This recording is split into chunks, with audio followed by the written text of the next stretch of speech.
everyone to this evening's YANA program on storytelling through architecture. We've done a few programs throughout the years on how nonprofits and individuals can execute and tell their mission, particularly through storytelling. Now, whether that's using theatrical methods, writing, video, or marketing techniques. Now, we've also hosted programs that looked at the ways in which architecture and the built space environments can reflect the complicated history of something like racism in America, and also can include and celebrate marginalized cultures. And then we've even looked behind the scenes at the role of systemic slave labor in the international supply chain for the over $11 trillion US construction industry. So if you're interested in revisiting or seeing these programs, all of the recordings are kept on our website and on our YouTube channel. So tonight we will be exploring how physical space can be a powerful way for nonprofits to tell their stories, not only for the benefit of the people they serve and the communities they sit in, but also for the people who work or volunteer with them. So I'm very pleased to welcome this evening to join us is architect Celia Imrey, who is an Yale architecture graduate, and Arielle Gorin, who is a Yale PhD graduate and is a consulting historian. They are going to lead us through how an organization's physical space can and should align with its mission and create a better sense of welcome and belonging. Before I turn the mic over to them, we wanted to do a little bit of a poll just to kind of get a sense of who is in our audience. So we're going to do 3 quick polls. We'll give everyone a few seconds to answer each one. If you wouldn't mind answering for us, please, and then we will share the work. So we're just getting a sense of how people are working. This first one is, are you doing in-person, remote, or kind of a hybrid, since we're talking about space? Okay, keep going. Pretty close. Get like 1 or 2 more folks. If you haven't answered, give us an answer. Okay. And end this one. Let's share these results. It's kind of, can everyone see that? Okay, so it's kind of split. More people fully remote and a couple of people hybrid. Very few are fully in person.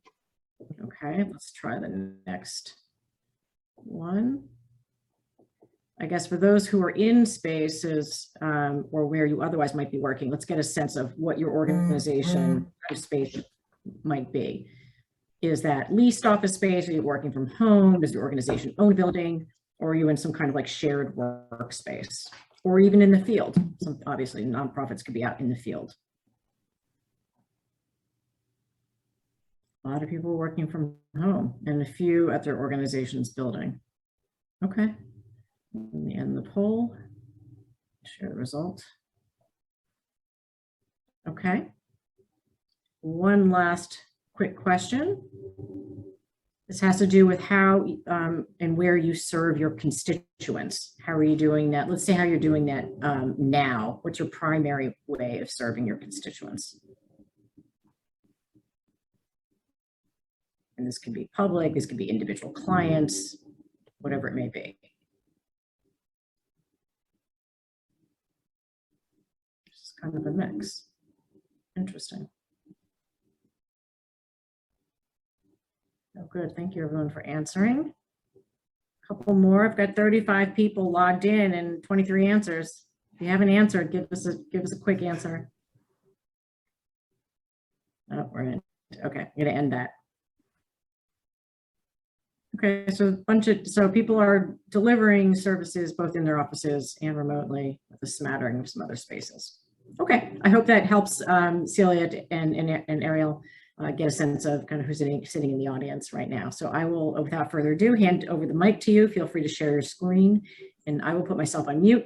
For everyone in the audience, we are recording this program and we'll have everything as we usually do shared within a week or so, and I'll be monitoring the chat and Q&A. Okay, well, thank you, Rachel, for that introduction. Can everyone see the screen? Okay, great. Well, thanks for the introduction and thanks everyone for coming.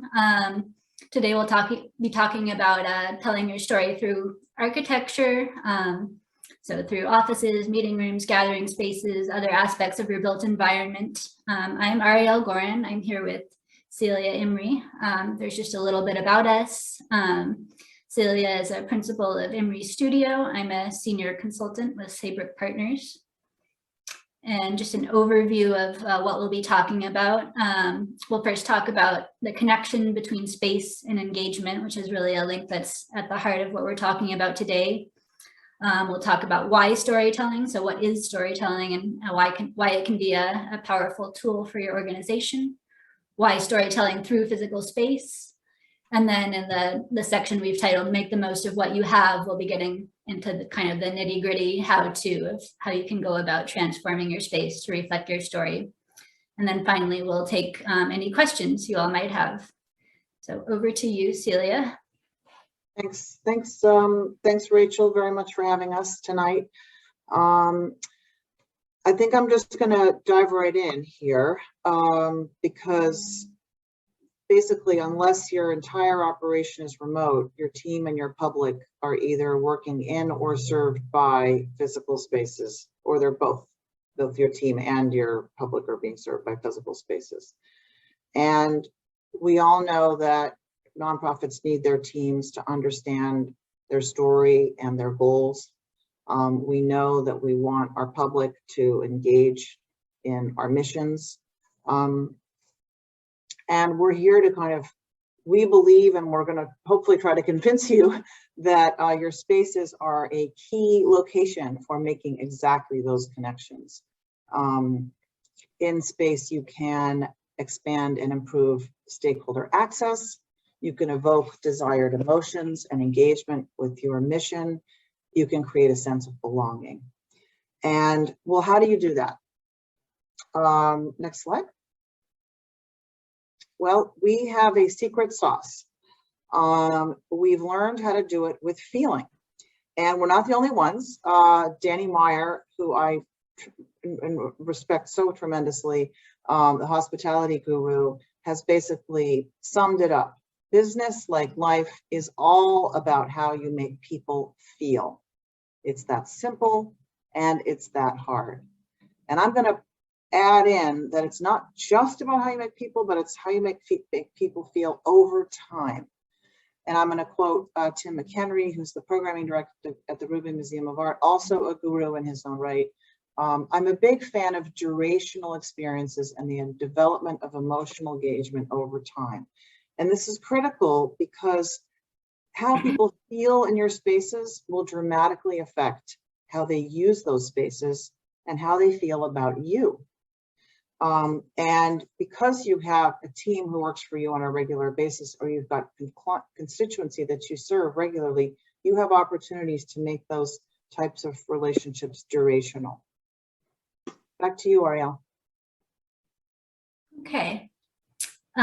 So we'll talk about kind of why storytelling before we get back into how to transform your space to reflect that story. So why tell your story? And I'd like to start with a story, fittingly enough. Communities in Schools is a national nonprofit that specializes in school dropout prevention. Today, it's widely respected as kind of a data-driven enterprise, so able to measure and quantify the impact of its work. But it didn't start out that way. It began 50 years ago with the founder was at the time a young hippie who undertook this kind of idealistic sojourn on the streets of Harlem and the Bronx, and he wanted to show kids in need the power of education. And he had two simple insights. One was the importance of going where the kids are, and the other was the power of a caring adult to impact a child's life. So that evidence-based kind of data-driven approach is one that appeals to funders and policymakers, but it's that origin story that says why CIS does what it does.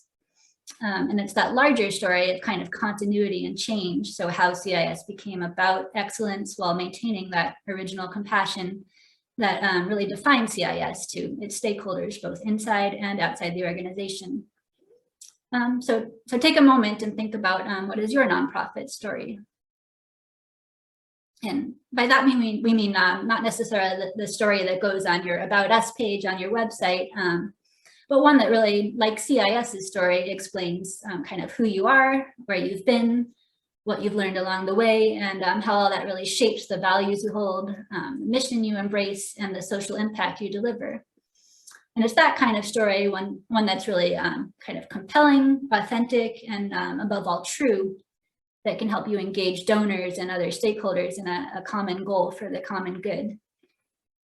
So let's just dive into what it really means to tell that kind of story and how to do that. And then we'll get back to how to translate that story into your physical space. So why is storytelling effective? Some of you may be familiar with, there's been research in narrative psychology that reveals stories have a unique ability to reach us at a really deep level, one that's even deeper than facts or rational argument. So stories can help us remember and make meaning out of our experiences. They can help us cultivate relationships with others by understanding experiences that are different from our own. They can help us empathize with others. And they can elicit these emotional responses that really motivate us on a deep level. And as many of you know, there's kind of a vogue currently for data and metrics, which is all well and good, but it's really, we found good storytelling that helps connect with minds and hearts at the same time. So what does good organizational storytelling look like? We find that the stories that connect with people the most and really make the case for your organization aren't just origins and founding myths, but also tales of transformation, renewal, reinvention. So many organizations kind of tell a story that might go something like, so-and-so founded our nonprofit with a vision of X, and this many years later, we're still committed to doing X. And this can be a bit kind of superficial and boring. And it also risks binding you to what you were or what you are and not who you're becoming or aspire to be. And the best stories, on the other hand, have kind of a narrative arc. So just like a good book or a movie, they might explain how you've adapted and evolved to drive social change and how this has made you stronger and more effective. So we found to tell your story in that way, it's really important to dig deep.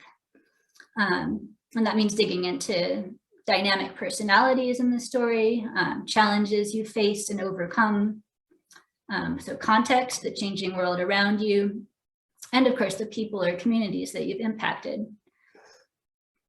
And we found stories really just won't resonate if they feel sort of phony, like a march from one success to another. When you have sort of greater depth and dimension, there's a greater emotional connection and therefore a greater power. So when you do dig deep, you sometimes find things that surprise you. And this can actually work to your advantage, right? You know, surprising aspects of your story can present unexpected opportunities, a new way of understanding or communicating who you are, for instance. On the other hand, when you dig deep, you might find parts of your story that really don't reflect your present day values. One recent example of that has been the Sierra Club and other conservation nonprofits. They've been grappling with racism and eugenics in their early histories. And something like that is an opportunity to redress past wrongs, renew trust. And of course, how you're doing that, how you're changing is part of your story too, and that should be communicated as well. And then one other thing we found is really important in telling your story is, you know, nonprofits are about the people they serve and their stories are as well. So it's really important to ensure that those audiences can see themselves reflected in your narrative. And, you know, better still, you can actually engage those communities as co-creators of the story. So that could be as simple as interviewing some of these community members and weaving their recollections, perspectives, interpretations in, or it could mean spotlighting their individual stories, or it could just mean soliciting their feedback throughout that process of crafting the story. So the takeaway there is, you know, the voices of those you serve should be a part of the way your story is ultimately communicated, whatever that might be. And, you know, one final point to emphasize here is that nonprofit stories can be more challenging than, you know, other organizations, for-profit enterprises. They involve many stakeholders, many voices, as we just discussed, and they can involve a long time horizon, right? Social change takes time, often years or decades. And that makes it all the more important to tell your story in a way that's really immersive and really goes beyond words on a page, even though, most storytelling can begin with words on a page. And that really brings us to the power of storytelling through your physical environment. So that's back to you, Celia. Thanks. Hopefully everyone is super inspired to examine their own stories more deeply right now.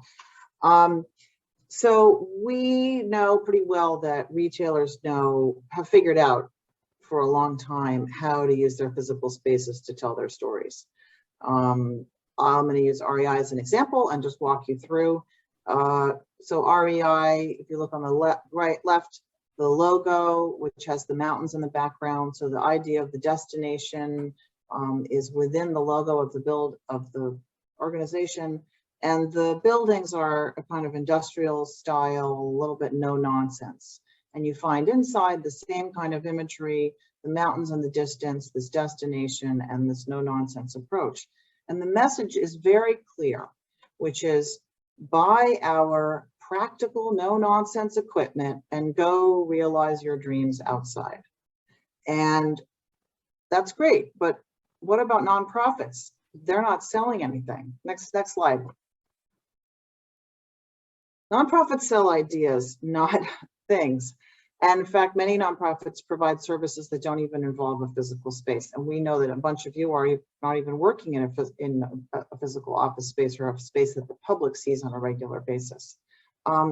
Yet, no matter what kind of space you're in, it's sending a message. And that is itself a powerful tool for engagement. So what we're going to do is we're going to walk through 3 specific projects. 2 of them are large capital projects, and one of them is a much lower budget interior renovation. And hopefully we can learn from all of them because the lessons are parallel regardless of the budget. And then we're going to go through 8 specific ways in which you, no matter what size of your nonprofit, can take some steps to help to understand how you can best make the best of your physical spaces right now. Next. Okay, so as Celia said, we're going to go through some examples of telling your story through physical space, all of which have kind of themes that apply regardless of budget. So our first example is the Ford Foundation building. The original building was completed in 1968. It was designed by Kevin Roach, who's pictured in that photo on the left. And the building was and still is considered an architectural triumph. But at the time it was completed, it was also kind of a symbol of the American century, right? It conveyed the Ford Foundation's role at the time, which was as sort of this top-down promoter of American values at home and abroad. And it had this the building had this deliberately monumental presence on the outside. On the inside, it had lavish furnishings. And it kind of conveyed what one publication would later describe as, quote, ritual, hierarchy, and immense power. And part of that message was there was this enormous president's suite, and that's pictured here on the right with the president at the time, McGeorge Bundy, seated in there with a colleague. And it was on the top floor of the building, and anywhere below, from anywhere in the building, you could look up and see the president's suite looking down at you. So it sort of underscored this internal hierarchy as well. Now, over the next 50 years, Ford really underwent a transformation. So it became increasingly grantee-led, focused on partnerships with local communities, and a lot less aligned with US foreign policy goals, which during the Cold War, it had been very much aligned with US foreign policy goals. And particularly under the current president, Darren Walker, who took over in 2013, the foundation really started embracing this idea of transparency, this idea of being a social justice foundation that really tries to combat inequality at its roots. So the foundation undertook a renovation between 2016 and 2018. And Ford really wanted to reflect and reinforce, kind of help continue this story of its transformation into a social justice foundation. They wanted to do that through the renovation itself. So the renovation physically did tell that story in a number of ways. One thing was it created a more open layout. It eliminated many private offices so that internal kind of division and hierarchy was broken down, and the more gathering spaces promoted collaboration on a more equal footing. That enormous presidential office that we talked about was subdivided into 3 different conference rooms. So the symbolism there of that hierarchical space becoming a gathering space. And the president's office was moved 1 floor below to a smaller room, so it no longer looked down on the rest of the building. There's no more executive dining room, only a communal cafeteria. So again, breaking down those internal hierarchies. And they displayed more works of art by women and people of color, one of which is pictured here on the left, reinforcing this story of becoming more diverse and inclusive. And they did keep the atrium garden, which you can see at the bottom in the right-hand picture. The garden had a landmark status, and more importantly, it symbolized what the foundation wanted to preserve about its building and the story it told, which was this active engagement with the public, creating a welcoming, inviting space for them. And I know Celia had a couple more insights about the garden's significance. Yeah, thanks. It was created in 1967. It's the first public-private space in the United States, and it was lauded at the time and actually completely radical. The idea that anybody, whoever you are, no matter where you're from, could walk in and enjoy this magnificent garden was just, that type of space was completely off limits to huge sections of the population. And by opening this up, we talk about what it makes people feel. So you open up a garden like this to the public that's in a private space, it's in a safe space, and any person coming off the street is going to feel honored by being able to participate in this. And that is exactly what the mission of the Ford Foundation was, as a mission of a social justice arm, declaring equality for all. So they put their money where their mouth was in this atrium, and we just think it's a stellar example of an institution literally physically building an architecture around its beliefs. Yeah, so overall, we have this renovation that tells this story of evolving into a social justice foundation. And they keep something like the garden that helps tell that story, and made the other changes we discussed that sort of help signify moving away from kind of a more elitist and hierarchical past. So another example we have of telling your story through physical space is the Harlem School of the Arts. And that story really starts with the founder, Dorothy Maynor. She was a talented lyric soprano. Her background was Black and Native. And she was born in 1910 in Virginia. Was very successful, toured throughout the US, Europe, Latin America. Her dream, though, was to sing at the Met, but she never actually appeared on any opera stage, and that was because of racism. She was precluded from those spaces because of her race. So that story, her own story, inspired her to start the Harlem School of the Arts in 1963. The school provided classes in music, ballet, modern dance, drama, and art to poor children who didn't have exposure otherwise to the arts, not in public school or via private instruction. And Maynor summed up her vision for the school very aptly. It was, quote, "What I dream of is changing the image held by the children. We've made them believe everything beautiful is outside the community. We would like them to make beauty in our community." And the school was initially based in a church where Dorothy Maynor's husband was a pastor. But in 1977, it moved to its own building, which was designed at Maynor's request, around this performance and exhibition room, which she called a gathering place. And that room was really envisioned as the centerpiece of her vision. But as it was designed, you can see in the picture on the left, it had this kind of forbidding brick entrance, and it kind of fell short of her vision. And the school had largely really forgotten about Maynor and her story until a donor named Herb Alpert presented the opportunity to renovate the building. And at that point, it was actually members of the school's board who resurfaced Dorothy Maynor's story, and they really pushed for it to be central to the project.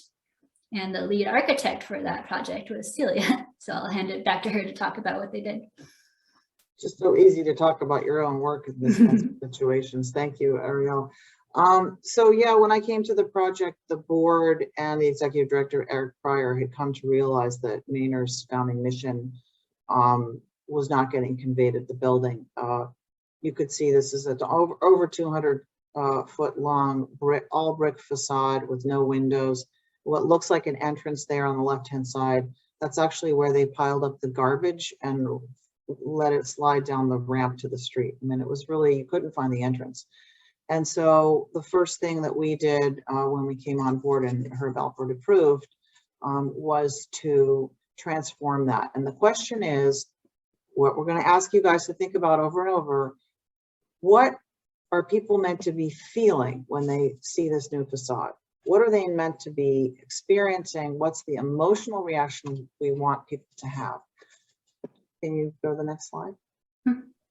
So we lifted off 70 feet of brick and we created a building. We transformed what was already an amazing building into an even better building that's closer to its mission. We replaced that brick with a glass facade, and that facade has a kind of elegance to it. Remember, this school has an institutional identity that was very important in broadcasting in a much stronger way. So it's got a public terrace that has universal access. It's got this elegant facade, which is angled very slightly in order to allow for better acoustics on the inside. It's got welcoming lighting and really clear signage.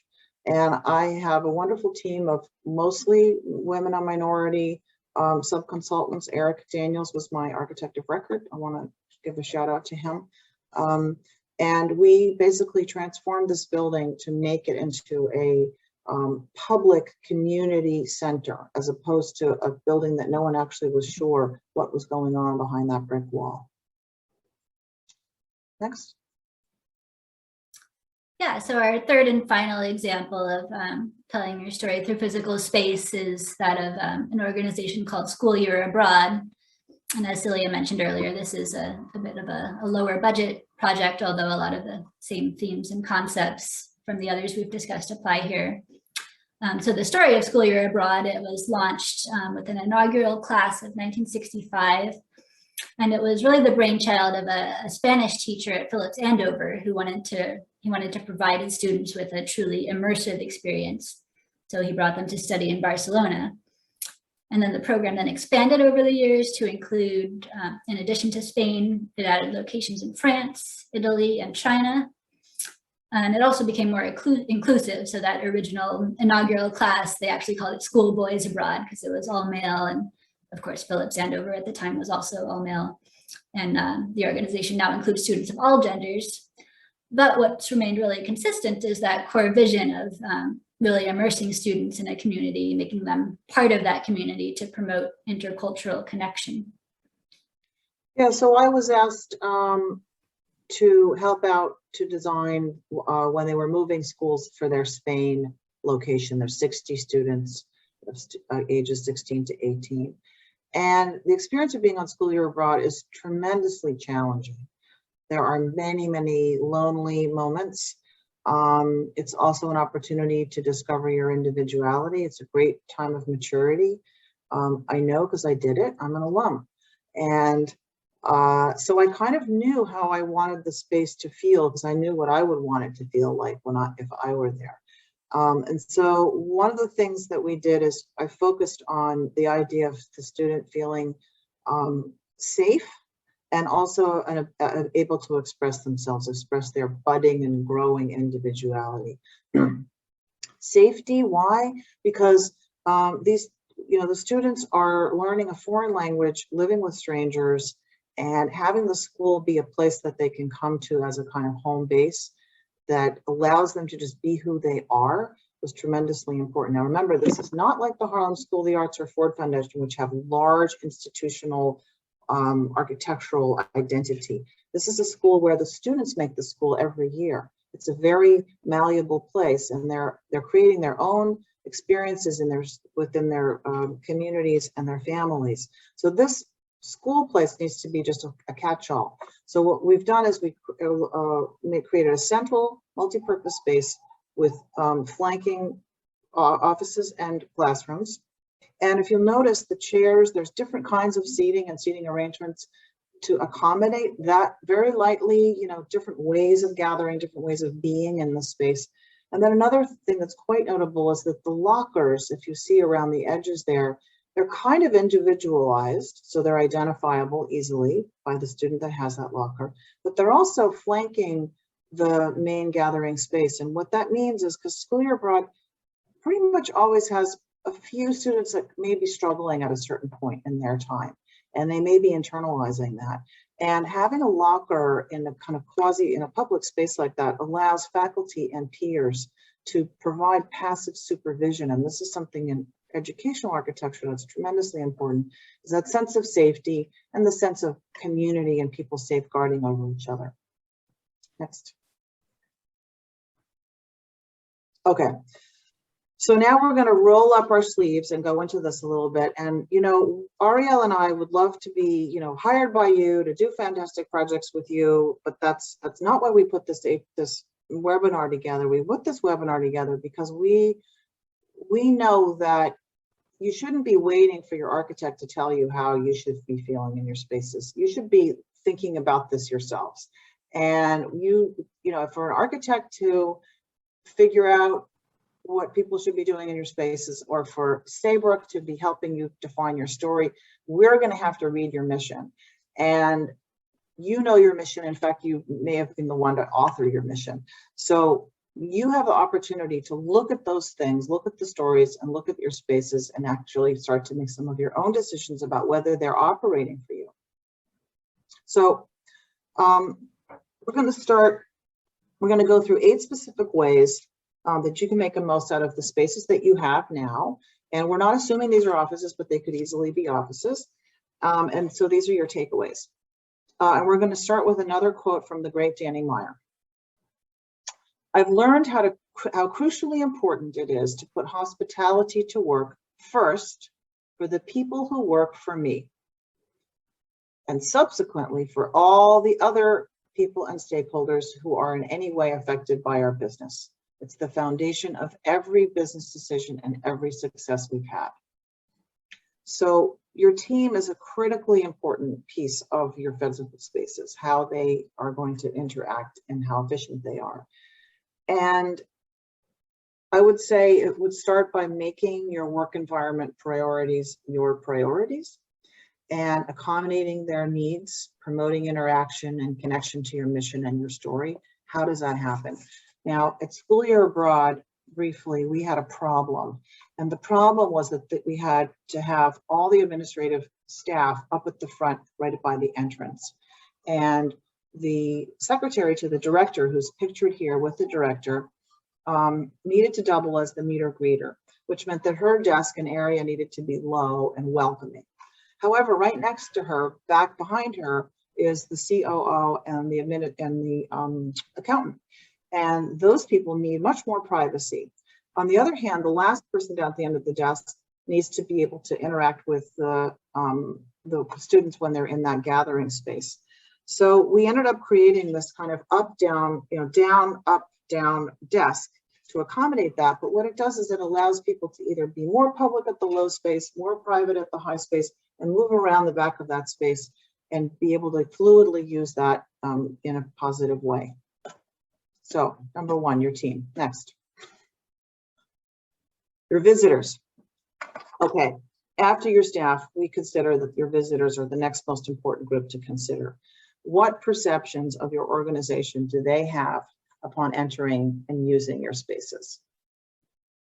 At the Harlem School of the Arts, the school felt it was critical to connect this transformative renovation, utterly new look, looks like a new building, back to the school's founder and mission. And the message is, this project, everybody, you're coming in the door, this project is an extension of our journey. We're already on that course. We're still on that course. And look at this beautiful history of Dorothy Maynor and the school that's right on the wall as you come in. The school's history is not forgotten. You, the visitors, are now part of it. And because it's the backdrop of every performance, it's kind of like a kind of back, drum beat to the school now. The other aspect is that The entrance is connected to the main gathering space. And this is something that our team did very intentionally. We want visitors to feel like they're part of the whole community as soon as they walk in the door. They don't have to come through some threshold or, you know, a security gate in order to get to the core of the building. They're welcomed and included from the outset. Next.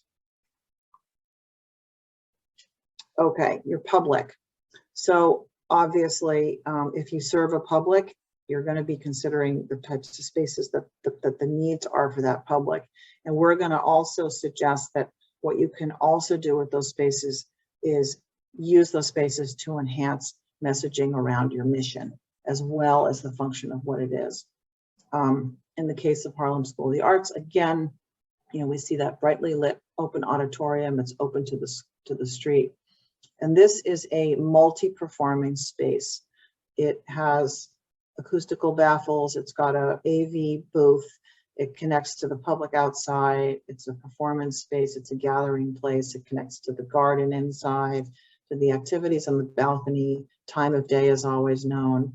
And so it kind of has an immersive, exciting space to be in.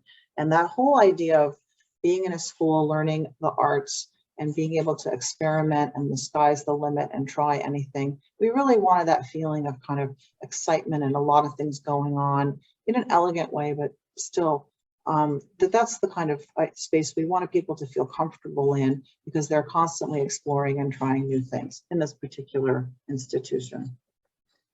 Next. Okay, so make the most of what you have. Define the entrance experience. This is also right up there next to number 1, 2, and 3 in my book. Super important. We saw at the Harlem School of the Arts, the branding of the school's history with Dorothy Maynard and the history of the school as a big poster. That's one thing that you can do to introduce who you are. But I also think we could take a lesson from residential architecture, because you know, when you walk into your home, that should be like shaking hands with yourself, because your entrance experience in your own home is a place where you confirm who you are, what your identity is, and what your style is. And the same is and can be true, should be true for your business. Who you are or your institution, who you are as a group should be immediately evident just upon the act of entering that space. So think about what you want your staff and visitors to see the moment they are entering. What is that experience? And in some cases, as the image on the left is showing, you don't have that much choice. You're just an opaque door on a corridor in a multi-use building. And School Year Abroad had that issue, and it was important to convey the right messages to the people as soon as the door opened. So in this case, it was, you see the director and his administrative assistant working together. You see the up-down desk. You see some messaging around the history of the school and the logo, but also you see this kind of long banquette along there, which says this is a casual place. This is not a formal place where you're going to sit and get interviewed. You kind of sit there along the bench. And interestingly enough, that bench also doubles for the students who kind of are a little bit lonely and like the company of the secretary and want to break away from the gathering room below. So it actually is a place where some people do their homework there, they hang out there, they've made that their space. So it's not only the entrance, it actually doubles as a little kind of niche for certain students. So really happy with the way the space is functioning for the school, and you can see that gathering space beyond. Next. Okay, we are now at point 5. There's 4 more to go. Then we're going to sum up and take questions. So establish structural messaging. Now, what is structural messaging? Structural messaging is decisions that you make about how somebody looks or sits or is or sees in your spaces. It's the decor that supports what you do. It's the orientation people have as they walk in, as they start using your spaces or walk into the door. And you can bet your bottom dollar that the Yale School of Undergraduate Admissions has figured out what structural messaging is, because a prospective student coming to Yale, it needs to see a full encapsulation of that university in that moment as they're having their conversation with the admissions advisor. That person has to have the full rainbow of what is Yale. So here in Jason Lee's office, he is the Senior Assistant Director of Admissions. You see the Yale mascot, a banner, historic photos, a contemporary poster, York peppermint patties, maybe some of you can't see that, flowers, chairs, there's a hand sanitizer, and the message is, and we see it, we feel it, the message is he loves his job and he loves Yale. There's no mistaking that.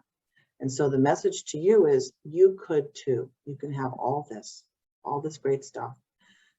So institutional messaging is incredibly important, and it's even down to how you orient your furniture in a room. If your desks face the entrance of your institution, then you're showing welcome. If your desks face away, that's another message. Next. Okay, confirming your mission with materials. I'm using this example of the Rubin Museum of Art, which my firm co-designed a number of years ago. At the time, we invited a Brooklyn-based artist to make custom door handles.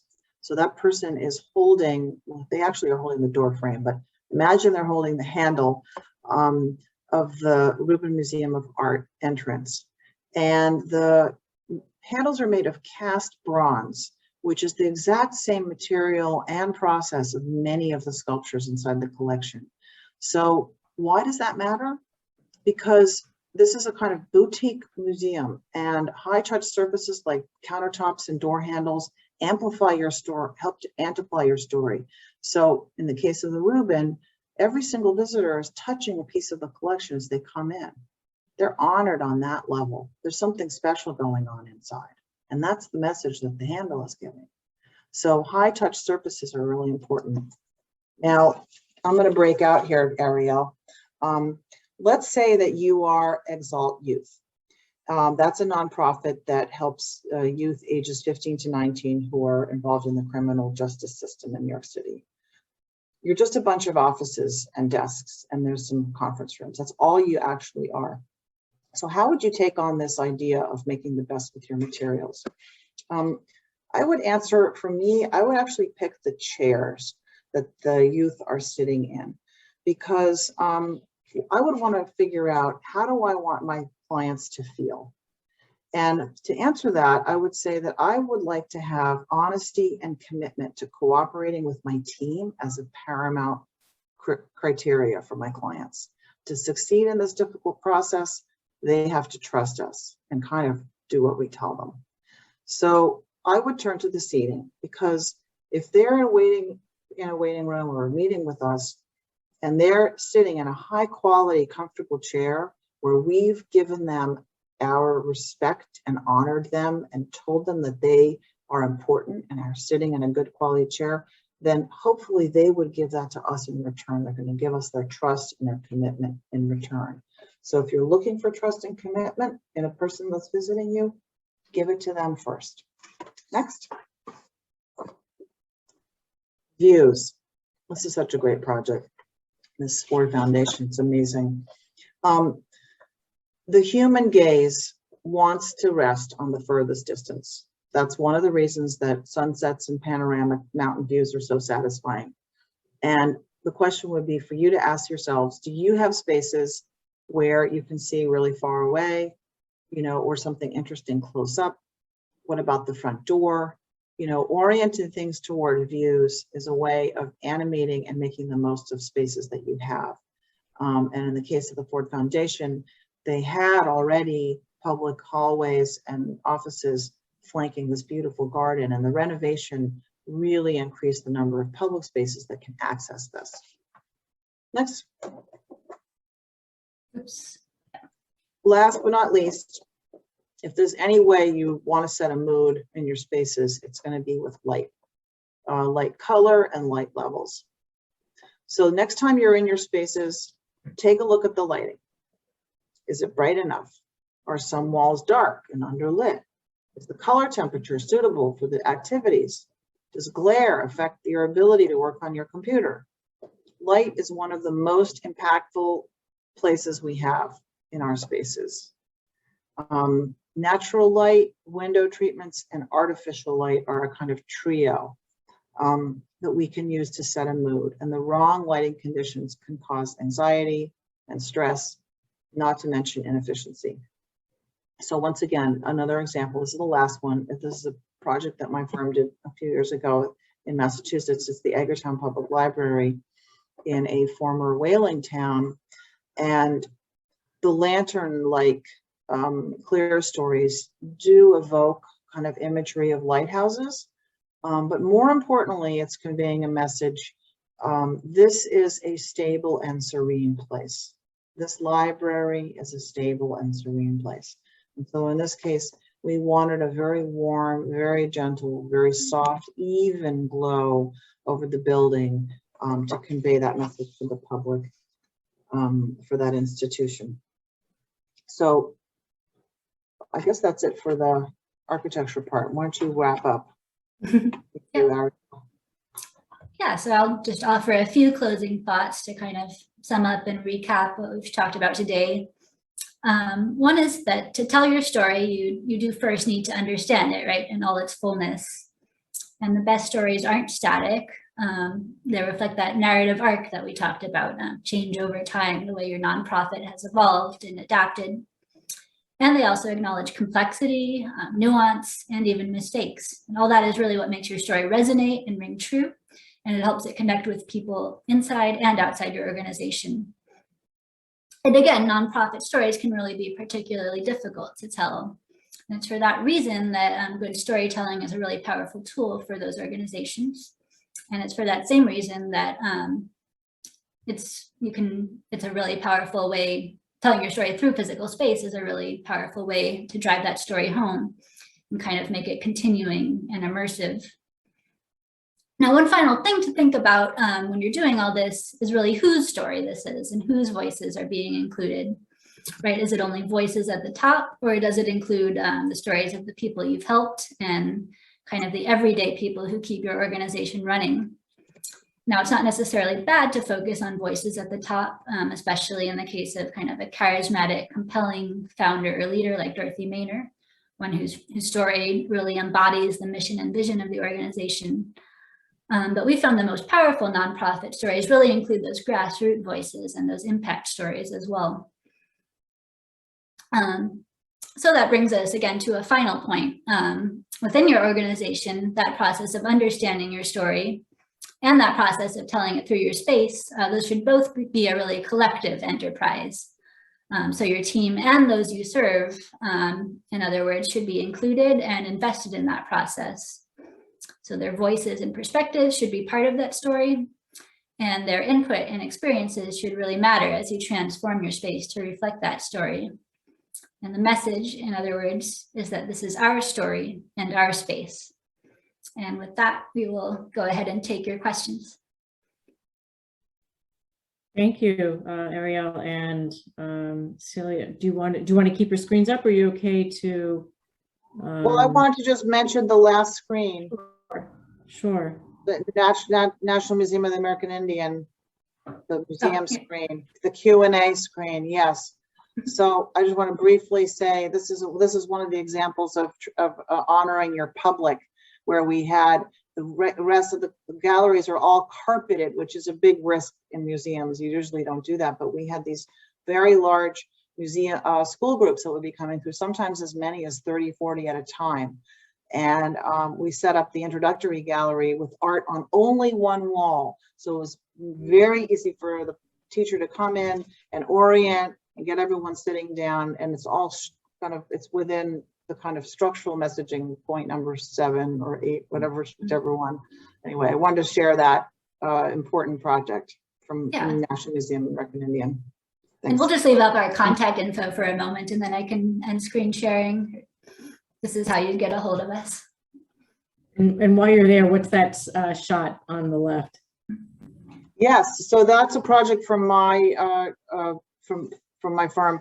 It's called Material Connection Library, and we had another slide example to show people of visitors, because the Material Connection Library is a members only library, and the way we designed the offices was that we put a glass door so that you could see the library, but it was locked. So it was meant to kind of entice the public and kind of heighten the special quality of this materials library, made with all sustainable materials. Fascinating, fascinating. Madison, okay, so we've got, oh, excellent. So we've got a few questions from the audience in the Q&A, and you can read them, or I'm happy to read them out. The first one says, wondered to what extent have you seen storytelling enhance trust in organizational cultures? And maybe that's in particular, the Ford Foundation was a great example, but how some of these changes in telling the stories increase trust in the culture. Sure. I mean, I'll take that one. We found that that process of kind of digging deep and including sort of acknowledging difficult parts of the past, that really goes to kind of authenticate present day commitments, whether that's to diversity and inclusion, or sort of the values that the organization embraces today. And it builds trust by promoting that sense of integrity. So there are some good examples of that in the nonprofit space. I mentioned the Sierra Club early in the presentation. They and other conservation organizations have really pivoted to embrace this idea of environmental justice. So that's kind of a subset of social justice, right? Making sure that the environment and conservation really goes to promote social justice for people, as well as preserving those spaces. So kind of acknowledging the sort of darker parts of their past, or the past parts that no longer reflect their values, has really been a way to build trust and authenticate those present day commitments by kind of reckoning. That's a word we hear a lot, reckoning with those other parts of their past. So that's one big example of kind of storytelling to build trust. And that's been important within those organizations, as well as outside those organizations. National Geographic is another example where the staff were actually really pushing for this reckoning with how they depicted people of color in the past. So we found that kind of builds trust within and outside the organization. I would say that that's a really important question, because in terms of architecture, trust happens in a relationship. That's what creates the trust, is the relationship. And one of the things that's important is to actually ask, what is your public, what are the people that are visiting you looking for? So in the case of, let's say, Harlem School of the Arts, where you have children, we created a pair of doors at the entrance that are so easy to open for a child that they can kind of own the building. It becomes theirs. And so that we spent a lot of money on these special door closers to be able to allow a very young child to open an enormous door, because it was a symbolic attachment we wanted the children to make with the school. It's unconscious, but they know that the institution trusts them because they've given them this door. So sometimes it comes in the form of a gift. That's great. That's beautiful. Another question comes in about, this has to do kind of with funding. And I know we've got a lot of nonprofits in our community and in our network that have tight budgets and lots of different competing priorities. So maybe I'll preface this question with saying, who often initiates these kinds of storytelling or redesign projects to enhance mission? And then this audience member wants to know, what about the spaces that are not accessible to the public, which seem to be the lowest priority? That may be where everybody in the back office may be actually getting work done. How do you help either get the support and the funding to do that kind of work? Yeah, I mean, we start off this, I think we've hopefully tried to share with you that how people feel in your spaces is going to be key one step one. So if you're able to assess that and figure out how your staff should be feeling, and then you can evaluate your spaces to see if they're actually performing on that level, or take surveys and involve your stakeholders, that's kind of the first step, because if there's something missing from your spaces, they'll tell you. If your mission is not being evidently shared within your spaces, then that's your responsibility to bring that to the team that's there. I don't think there's anything specific to funding for just storytelling. I think it's something that relates. I mean, maybe there is, Rachel. You know, maybe you're familiar with something that might. I think it gets caught up in kind of, marketing. And I think this question was also about not just storytelling, but like, how do you get that storytelling in the project to relate to the back office stuff the public doesn't see? But, you've got people who are committed to the mission and the work, and they're walking and maybe sitting in offices that haven't been renovated in 30 years. That can have an effect on morale. But you're right. You're saying you have to evaluate that. You got to talk to your team and find out how they feel. Right. And sometimes just a light consultation, even if it's pro bono. There's a lot of people like me that will do pro bono. Let's say you're an environmental organization, you've got back of house offices, maybe just buying some house plants and having a few that are relating to your environmental mission or your parks mission will help remind people, oh yeah, we have to care for these plants as well as each other. Just stuff like that could actually just be, $100 on some plants might actually help change the whole dynamic of the back office. Yeah, and we found the story itself can really shape organizational culture as well, not just help you tell your story to those outside the organization. And I know we're talking about physical space, but especially today where a lot of us are in hybrid work environments or remote spaces, it's a really helpful way to kind of unite those within the organization around the story. And there's a way to physically do that through your environment as well. I mentioned one client we worked with at the beginning, communities and schools. They actually put together this kind of history wall. It was basically a museum exhibit telling their story through artifacts and images and accompanying text. And that was a way to tell their story to those who entered, who were visitors, but it also was a way for people within the organization to really more deeply understand the story and kind of the values they stood for and what that meant for them today. Great, thank you. Celia, I think this question is going to go to you. Any tips on overcoming a historical building with architecture that might inhibit? I think that's every building I've ever worked in. Totally understand this question. So respected, anonymous attendee, I get it.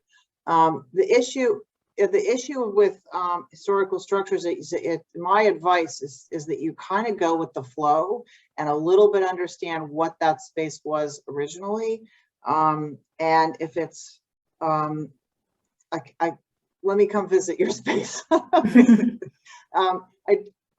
I think that, and Rachel, if you could leave the question up while we're still answering it. Sure. Sorry, next time. I think that sometimes there are spaces and ways of actually using that historic building where it can support your mission, and you may not be aware of it right away. And so looking for those places is kind of the first opportunity. Basically think about looking for the long view and how to orient furniture and activity toward good views. You're going to be looking for ways in which your spaces do, so that those historic spaces do support a mission, and kind of try to amplify that as a start point. Great. Next question, I think this is also about more architecture. How do you balance maybe some accessibility requirements that might give more of this person's concerned about more of an institutional feel rather than a homey feel? And is there kind of a common ground you've seen that can both meet government requirements, accessibility requirements, and maintain feel? This is a huge topic. Totally respect the question. At the Harlem School of the Arts, the previous entrance had a kind of hidden behind the scenes ramp. It was really horrible. So we made the ramp front and center and on a bit of a diagonal, so that literally everyone just walks up the ramp, whether you're disabled or not. I think 16% of all American adults have some sort of impairment that inhibits their movement. So it's a really large number of people that need to be accommodated. And what we like to call it now in architecture is universal access, which means that regardless of your cognitive, mental, intellectual, physical condition, the access is provided on a universal basis. Another is considered to be a neurodiverse access is another way of thinking about it. This is something that's coming up. I mean, if you're working with an architect, you could ask them. I have a kind of cheat sheet for ADA, accessibility compliance. I'm happy to send you, which is where you can self-evaluate very easily if your spaces are compliant or not. 5 steps. You don't have to hire someone to do it. You can just fill out this, check it with this sheet. One quick thing I'll add is the Ford Foundation renovation. The actual original reason for that was to bring it up to date to ADA requirements. So the need to do that can actually be an opportunity to think through some of these other things about how to transform your space to reflect your story, or just a way to think through other opportunities to change and update. Great, thank you. This is a question I think Arielle as well, is how is the storytelling perspective incorporated into the project renovation? It's for both of you, or creation of the space. How much time is allotted to this sort of baseline if you guys are working together on such a project? Sure, I mean, that can really depend on the scope of the project, sort of how old the organization is, kind of the scope of how much we're delving into, if we're really delving into the archive, doing oral history interviews. It can be a short and sweet, sort of really understanding through what we call a master narrative, or it can be a really public facing kind of bigger project. And then that public facing project would be part of sort of a communications effort that then is accompanied by the physical transformation. So I hate to answer with just, it depends, but it really does depend. But the way it's incorporated into the renovation, I think Harlem School of the Arts was a good example of kind of understanding that story and then telling it through the space. I'm sure Celia has more to add in that regard. Yeah, the low-hanging fruit is to create imagery associated with your successful mission. And another client of mine was the Animal Medical Center in New York City, and they have all this incredible equipment. They can do all kinds of operations and MRIs and scanners for animals. And so they were broadcasting these extraordinary pieces of high-tech equipment, large scale photographs in their waiting spaces. And so you'd look at cats getting operated on and dogs getting operated on. And I kind of tried to help the organization understand that while that may be a bragging point, and it's certainly their story, that's not necessarily comforting people. Not all of, many of the people in the waiting room are like in tears, their animals on death's door, and they're so frantic. And so we convinced them to swap out the pictures of operations and put the pictures of the result of the operations, which is the successful, happy pets. And so it was a pet portrait wall instead, which is pretty, sounds pretty basic. So you want to basically ask, these things are incorporated to a project where if you've asked the question, how do you want to feel? How do you want your team to feel? How do you want your public to feel? When you ask about that emotional engagement and you answer that question with a poster, like cats, or you answer it with the door, I want them to feel empowered when they open that door, it's going to become integrated into our project. It's not a separate thing. That's how we would kind of see it. Yeah, and one thing we really emphasize is part of understanding your story is understanding kind of the emotions it evokes, so then you can translate that into your space and figure out sort of what emotions or feelings you want to elicit through that space, as Celia was describing. Great, thank you. I think we've got time for one more question. Someone asks, are there particular challenges when an organization was perhaps built with spaces, is also the steward of public outdoor spaces? I don't know if someone's elaborate on that, but an organization perhaps with built spaces. All right, so they may be like part of an office, but part of it may be actual public outdoor space, maybe even more public than the Ford Foundation example you did. If Phil Falcone, if you want to add some more details to your question or raise your hand, we can unmute you. Let's see if we can. No. All right, well, we'll certainly be able to ask some of these questions offline, and thank you. Yeah, so I just, I could just add to that one thing, which is that just like the example of the Animal Medical Center, they may not see those healthy, happy pets right there in the hospital. It's probably later, months later, after the animal's been rehabilitated, right? So in the case of outdoor spaces, sometimes one of the things that people need to include in their workspaces is imagery of the work that they do. So if your organization is doing work outdoors, just like REI, you know, there's that beautiful poster of the mountains. They're not bringing the mountains to you. You're got to go to the mountains.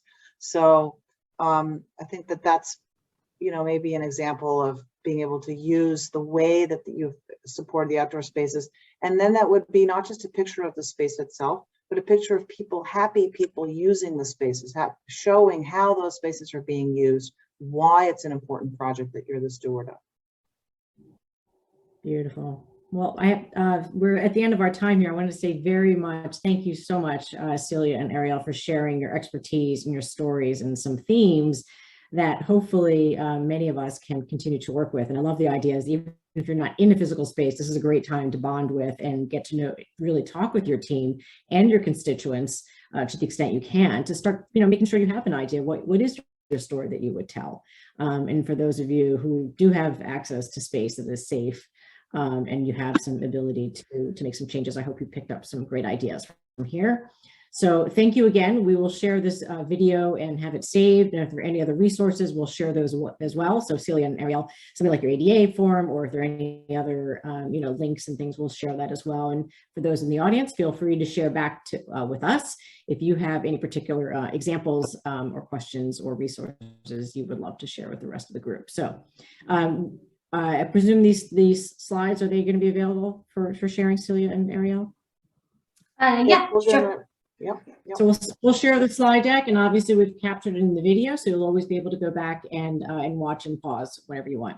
So thank you for joining us for a program. You can join us tomorrow night. We'll be doing a program on mental health and avoiding burnout. So for those of you who are working in the mental health space or doing direct social services, you're dealing with this yourself, or you may be managing a staff and others who are dealing with these issues, please join us tomorrow evening as well. Arielle, Celia, I hope we can bring you back again. Thank you, everyone, and have a great evening. Thank you for having us.